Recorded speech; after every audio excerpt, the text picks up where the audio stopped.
Very good. Well, welcome everybody to what is the fifth in our seminar series, our EQE preparation seminar series. For those of you that are joining us today, this is slightly different from what we've done before. So this is our fifth seminar on preparing for the foundation paper. My name is Guy Warner, and I'm joined today by Catherine Rose of Venner Shipley, who'll be sharing her expertise in this paper and telling you what you need to know in order to prepare. As I say, this is the fifth in our seminar series. We started off last week, which seems like a long time ago now, but we started off last week with sort of the EQEs out with the old, in with the new, and all the things that were changing. So as you know, because you're joining us for the foundation paper today, there has been a change in the European qualifying exams for patent attorneys.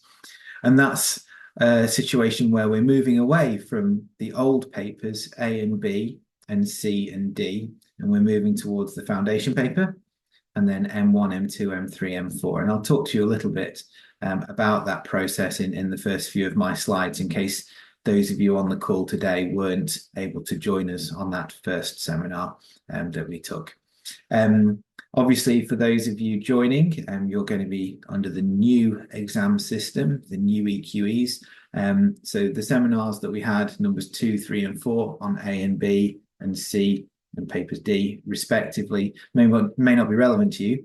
But if you have colleagues or friends or people in your network that are sitting the exams, those exams in 2025, then please feel free to point them towards this seminar series. All the recordings will be up and available in due course, and I'll share when that's the case on LinkedIn. There is a Q&A box in this Zoom webinar, so if you need to contact us on any matters, if you indeed have any questions that you'd like answering, or if there are any technical difficulties, then that's the place to put those questions. So you should be able to see my screen, the blue screen, setting out that this is indeed Seminar 5, preparing for the foundation paper. So we're going to structure it in two parts. The first part will be me just setting the scene, and then we'll get to the interesting bit where Catherine will take over from me and give you a much deeper grounding in what the foundation paper is about, the resources that are available to you, and the study tips that you need to know in order to prepare for sitting this exam. So first of all, it's me giving the context for this paper. So as you are aware, there is a change to the exams, as I've just alluded to. And that means that paper F will run for the first time. It is part of 5 exams. F is the foundation paper, followed by papers M1 and M2 that you are able to sit 24 months after the start of your training and 12 months after sitting paper F. And then a further 12 months later, you're able to sit M2 and M4. So that's 5 modules and 3 years of training, which is not dissimilar to the existing exam format. And indeed, you can start to get a sense of the pre-exam A, B, C, D have turned into F, M1, M2, M3, M4. There's nothing to be scared about with these exams. They are still testing the same knowledge that you need to know, but in a slightly different way. A way that is fairer in terms of assessing your ability to act as a patent professional as opposed to being an exam machine.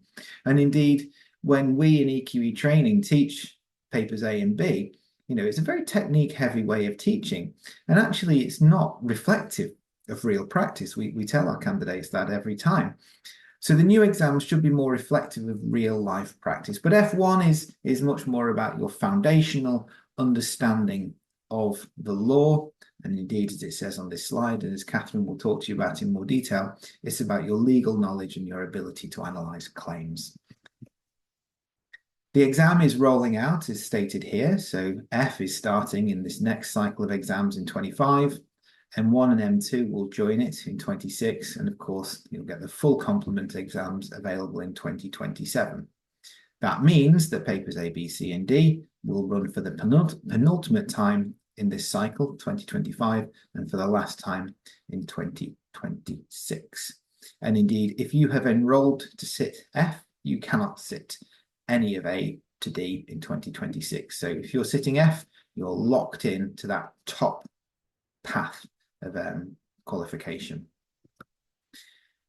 There are different routes through this process, but my expectation is, because most of you are on the call today, you will be going through this middle route, whereby you sit the foundation exam in 25, you'll sit M1 and M2 probably in 26, and then in 27 you'll sit M3 and M4. That's the standard track.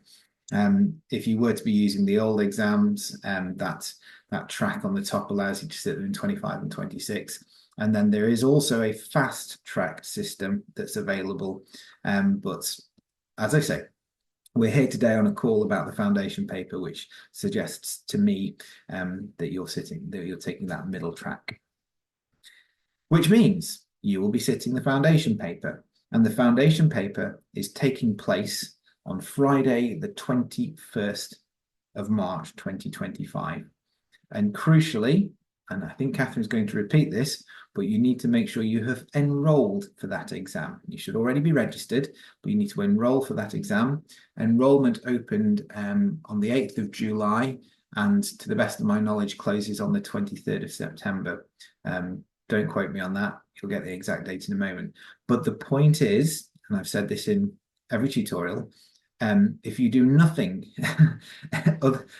nothing after this tutorial other than enroll for the exams, then our time together today has at least been useful. But make sure you do enroll, because of course that closes in September, which is a huge window from July to September. But then September to the exams is a big gap as well. So enrollment does close relatively soon compared to the exam taking place on the 21st of March. We don't yet have the exact timings and so forth for the foundation paper, but Catherine will take you through what you can expect from this and what you need to learn about it. But the exact start and end times of the papers will be communicated at a later stage. In the previous, there'll be a communication from the exam secretariat through the EPO. Notably, when we've run the other tutorials that have given the structure of papers A and B, C and D for 2024, which was the start and end times of each paper, that was communicated, I think, on the 27th of July, 2023. So we're really around that time. So the expectation is that that new schedule for the EQEs will be announced very soon. So keep an eye out for that as well, that you get that concrete detail what the foundation paper will look like in terms of its timings. Anyway, as I say, that was all the very procedural stuff and the not very interesting stuff. But now it's my pleasure to hand over to Catherine, who's actually going to take you through some of the more substantive aspects of this paper and set you up for success on your journey, hopefully to becoming a qualified European patent attorney in due course. So Catherine, over to you, and please let me know when you need me to advance the slides. Okay. Thank you, Guy. Yeah, I don't know if my camera is open, so I don't know if it's a setting or if I'm on. I'll see if I can do anything about it. We can hear you loud and clear, and I can at least see your picture. The profile picture. So this is me. Yes. So just wanted to start with a bit of an overview. As Guy said, providing a little bit more detail. As he said, hopefully you should have all registered by now, and you can enroll up until the 23rd of September. So that's correct. Yeah, so just want to kind of start with a bit of an overview of the exam and what they've been trying to move towards with this new foundation exam. So as was mentioned in the previous slide, it's an exam that you sit after 12 months of experience. So unlike the present pre-exam, it's aimed at a lower level of experience. So there's a strong focus really on the basic knowledge and skills that you should hopefully have developed in the first year. So the objective of the exam is to assess whether you have gained that understanding in the legal concepts and provisions of the EPC and the PCT. So they also want to look at, with that knowledge, whether you've got a general basic ability to apply the concepts and provisions of the EPC and the PCT to simple day-to-day situations. So things that you should be expected if you're in your training to have come across in a day-to-day situation. It's not going to be directed to deal with strategic or exceptional situations, or even situations that might be slightly more involved in the present pre-exam.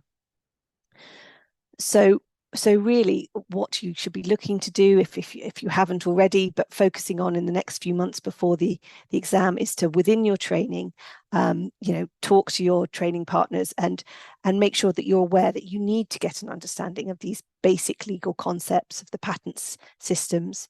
So the procedural law, the procedural steps, the rights conferred by a patent. And you also want to be looking at your claim interpretation abilities. So how you can interpret the claims and their compliance with the EPC. And so in particular, looking at novelty, inventive step, priority, perhaps some added matter and clarity. But effectively, all of these things should feed back into, as you can see, sort of simple day-to-day situations that you should be, if you're dealing with patents, if you're dealing with office actions, drafting, you should be coming across in a day-to-day training process. So it shouldn't be anything too overwhelming. You should be getting a lot of this training anyway, but that's what they're looking to test. Next slide, please. So the exam format itself, it's online. It's been online for a few years now, and it's open book. The platform that they use is this WiseFlow platform. So hopefully in enrolling and registering, you will have also signed up for WiseFlow, so that you can actually sit the exam and I believe take the mocks. As I said, for this foundation exam, it's a limited syllabus. So looking at the EPC, the PCT, Paris Conventions, and the guidelines sort of generally. The exam format itself has two parts, so similar to the pre-exam now, so each lasting 2 hours. And again, similar, it's split into this sort of legal section and then a claim interpretation section. So part 1 will be your procedural requirements and steps in the EPC and PCT. And then part 2 will be this claim interpretation section. So you'll be trying to assess the claims and their compliance with the legal provisions, and the compliance of any amendments that have come up in the questions. So there's 15 questions in each part. Again, similar to the present exam, there's sort of an auto scoring. So effectively, there won't be any free text answers. But what is slightly different is I think they're increasing the variety of question types. So previously we've had true false, but now they're looking to introduce sort of multiple choice, drag and drops, fill in answers, variety of different ways in which you can perhaps respond to a question. And this allows some slightly greater flexibility in the marking scheme. So marks could range from 1 to 5, depending on the difficulty of a particular question. So the pass threshold for each part will be set between 50 and 70% of the total achievable marks. I believe it will still be out of 100, but we'll see. Yes, and so you need to pass each part and in one sitting.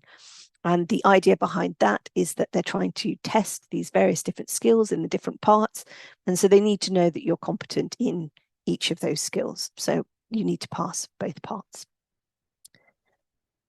Next slide, please. Yeah, so this is the sort of official list in the rules of what candidates will be expected to be familiar with. And again, this may sort of seem a bit daunting, but if you could click the next button, Guy.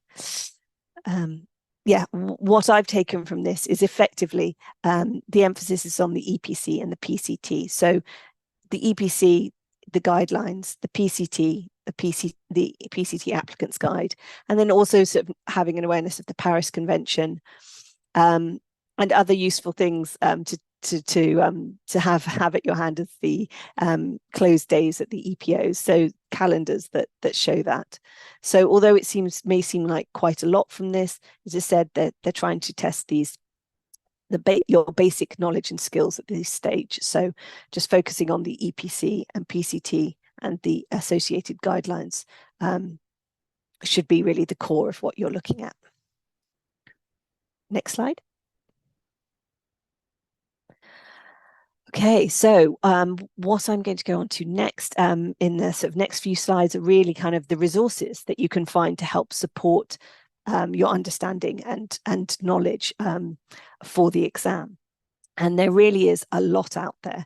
So you should feel sort of well supported if you don't have anything that's sort of within your own company that you work for. There are lots of things out there that you can look to, and it's these kind of things that I would recommend, maybe not immediately, but sort of coming up to the exam. This is what you need to be looking at and getting prepared, so that you make sure that you do have an awareness of all your resources and where you're going to for studying for this exam. So the EPO obviously has a lot. They have an e-learning hub, which is good for general information on the exams, the regulations and dates. They will also be releasing mock paper Fs. I believe that one is now available for testing. And again, you need to make sure that you're signed up and you have an account.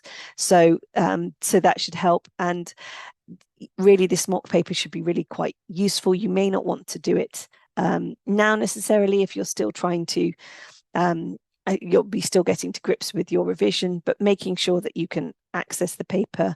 I don't know if you'll be able to just go through and look at the format, see what it looks like, see what you need to do, but that's something that I would definitely investigate.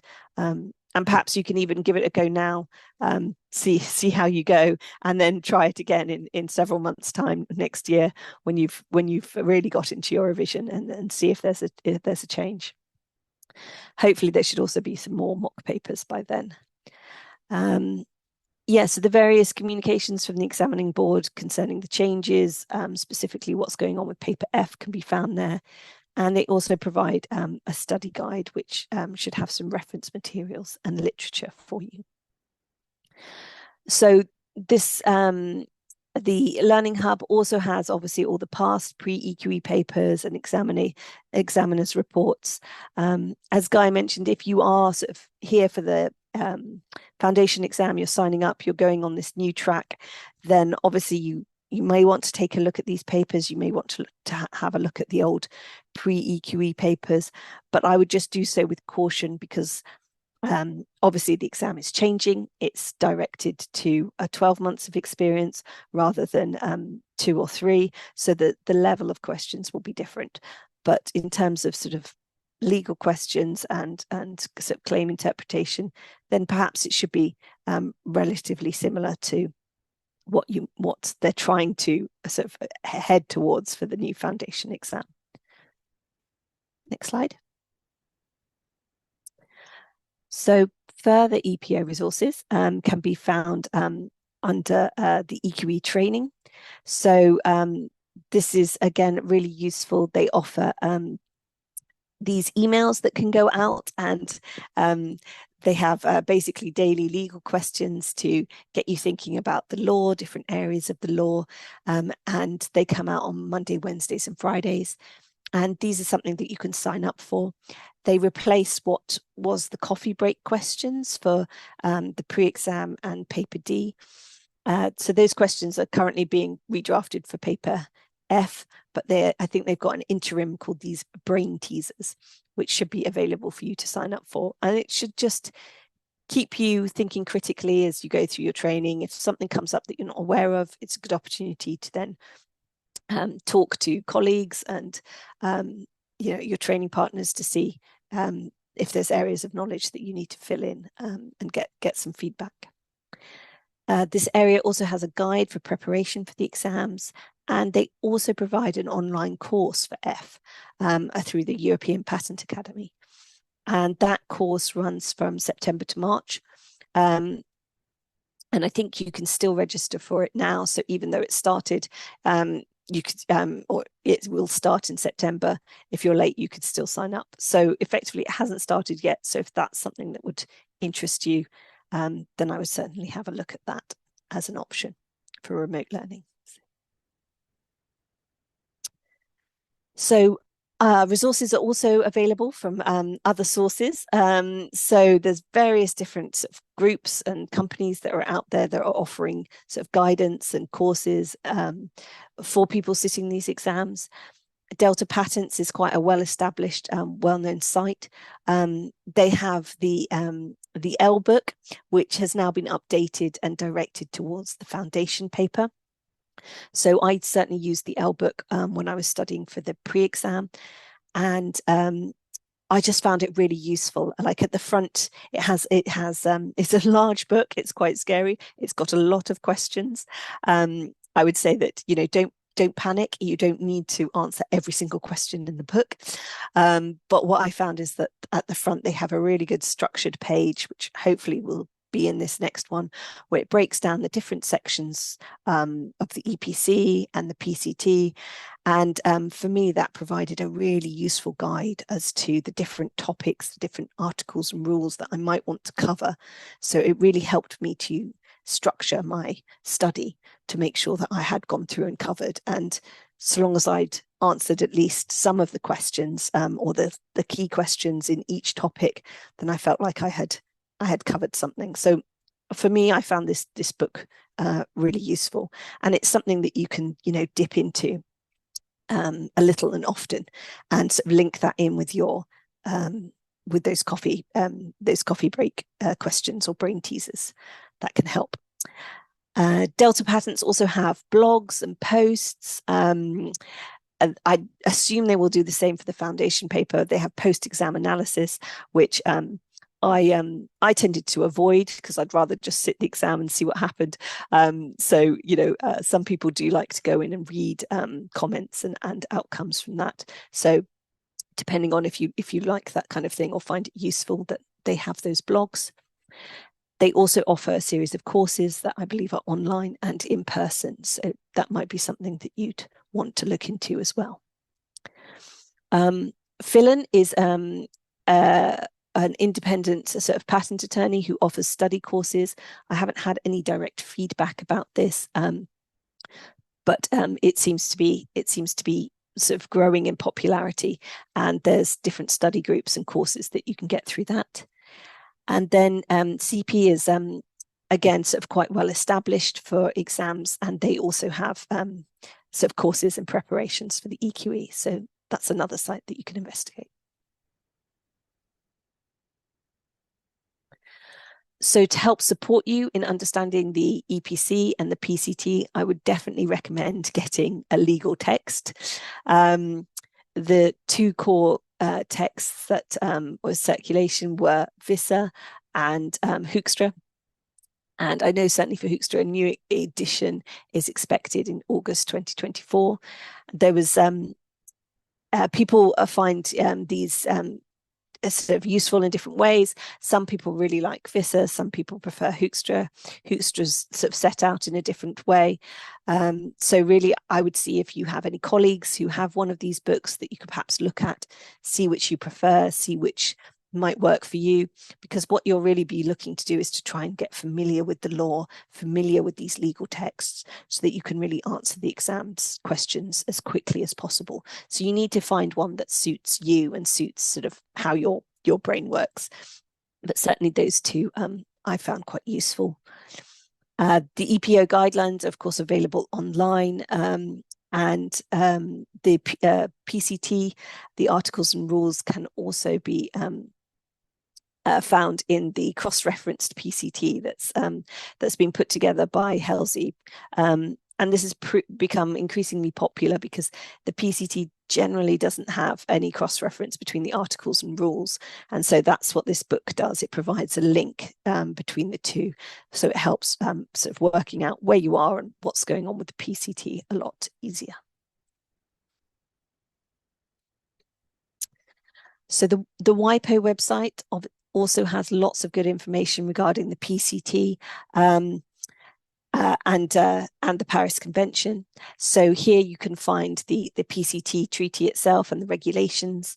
There's information on the different contracting states, which you may well need for some of the exam questions. And it also has the PCT applicant's guide, which again is really useful and helpful for the exams. WIPO typically used to release a special edition for EQE candidates. That seems to normally come out in October. I don't know if they're going to be doing something similar for the new exams, but certainly it seems like that would be likely. So I would perhaps sort of keep an eye on the website, check around October, see if something new's come out, see if there's any announcements. And just check that any updates do actually align to the new exam system and they're not just in respect of the old system before taking that on board. But those are certainly some useful areas you can get from the WIPO website.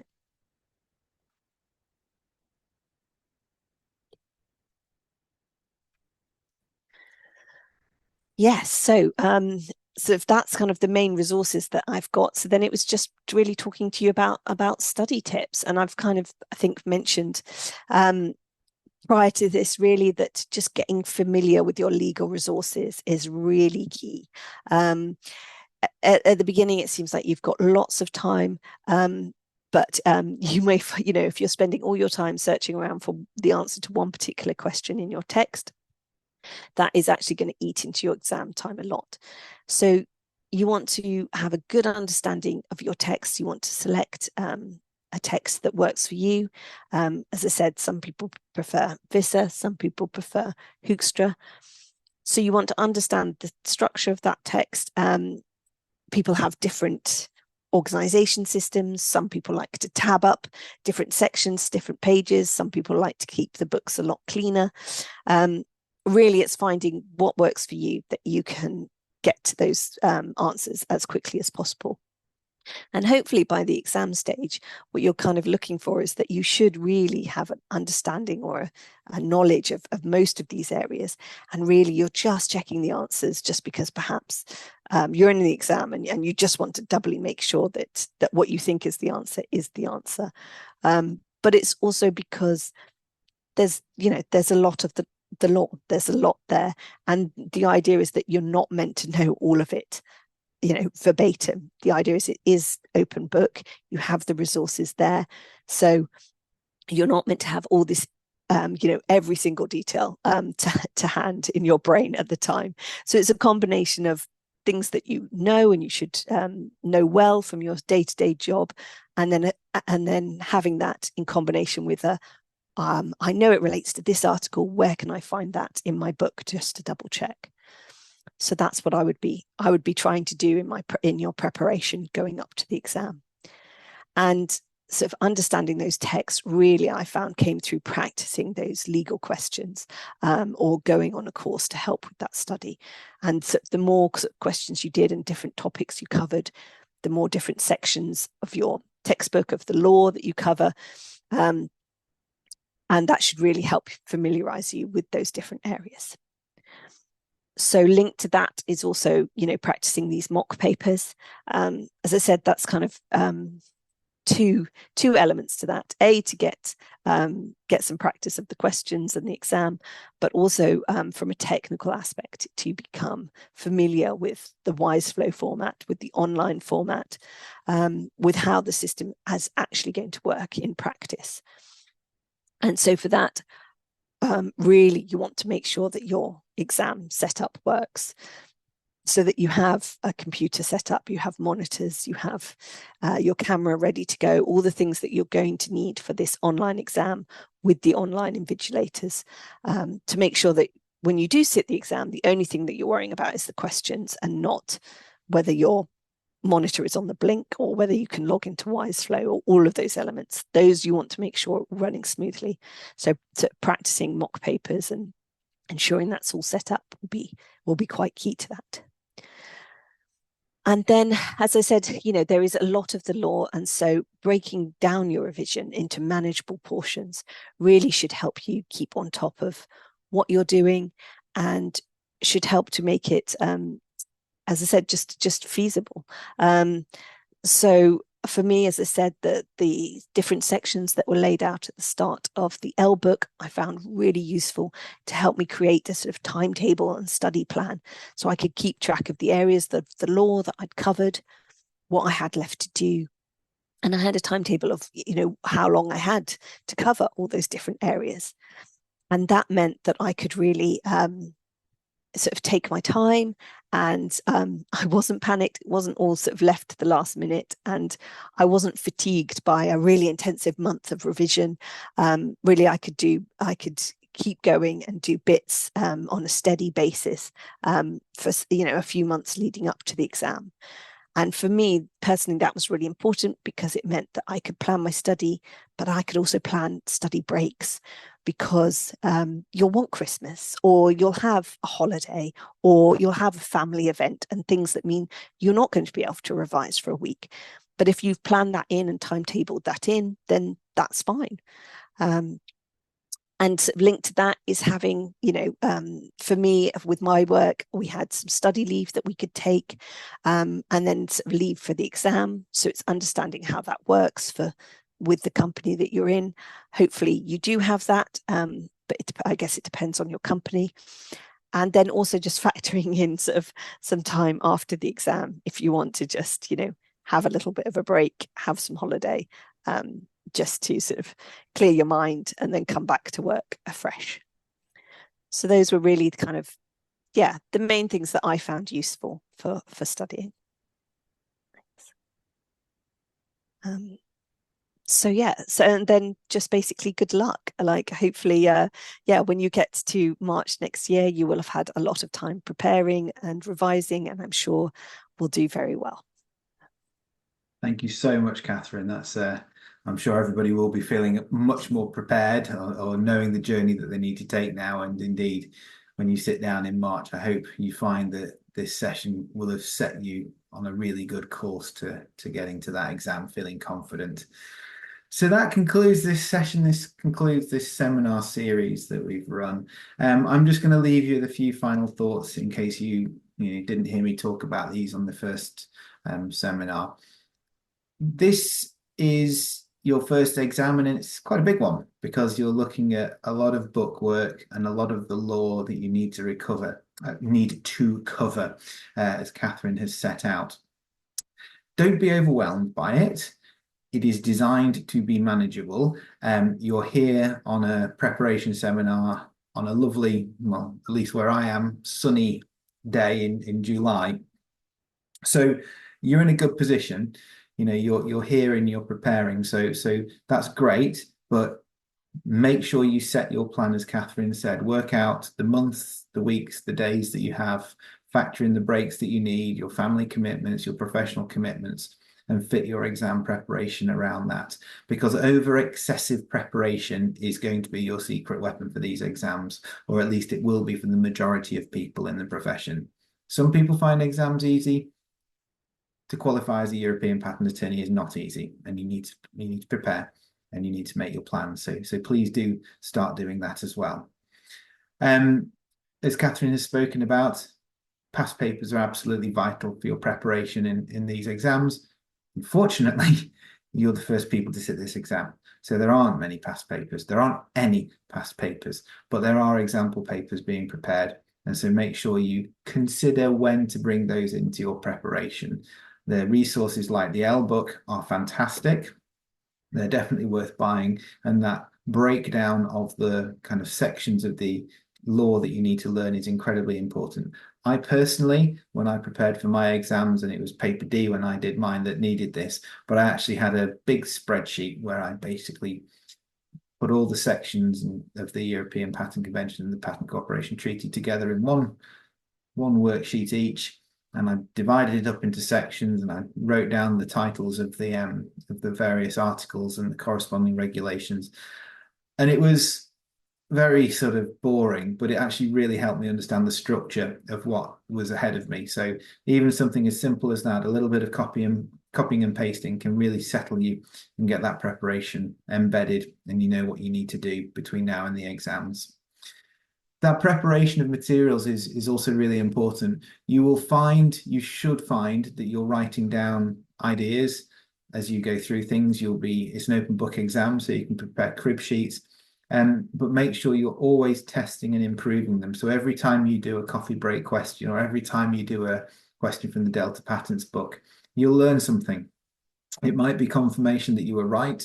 It might be something that you need to add to your preparation and mark it down, record it, because you don't want to lose that information, and recognize that everything you do is an investment in preparing for these exams. So get into that habit as well of improving your materials every time you use them. And it's tough. There's a lot to cover. So make sure you're kind to yourselves. Make sure you do all the normal things that you tend to forget to do when you're preparing for exams, like eating and sleeping and exercising. But remember that the investment is worth it. I'll never forget when I passed my European qualifying exams. It was great. And I hope you get to experience that over the course of the next few years as you sit and get the results for these exams. So good luck to you all. Well done. Like I say, you're here, which sets you apart from many other candidates. So that's excellent. So good luck on that journey. Good luck with your preparation. This now concludes our seminar series. So thank you for your time today. Thank you if you joined any of the other sessions as well. As I alluded to, this is our fifth session. We had D, C, and A and B respectively. And we've also got the seminar one that was recorded as well. So what I will do, if you're interested in catching up on these or sharing them out to anybody else in your network, feel free to do so. I'll be putting them onto the EQE training website on our free resources page. And I'll also post when that's done on LinkedIn, so you don't have to keep checking. So if you give us a follow on LinkedIn as well, you'll get notified of when that's available. I've been keeping my eye on the Q&As, and I'll double check. We've not had any questions come through, so I'll assume that's everything you need to know at this stage. So once more, thank you for joining, and thanks also especially to Catherine for sharing that knowledge and advice on how you guys can get set up for success. But with that, I'll wrap the seminar. Thank you for your time. Enjoy the rest of your day. And if you need anything, then please feel free to reach out to us on either of these things on our website or via LinkedIn. But best of luck. Good luck with your preparations. Good luck with the exams. Take care. See you soon.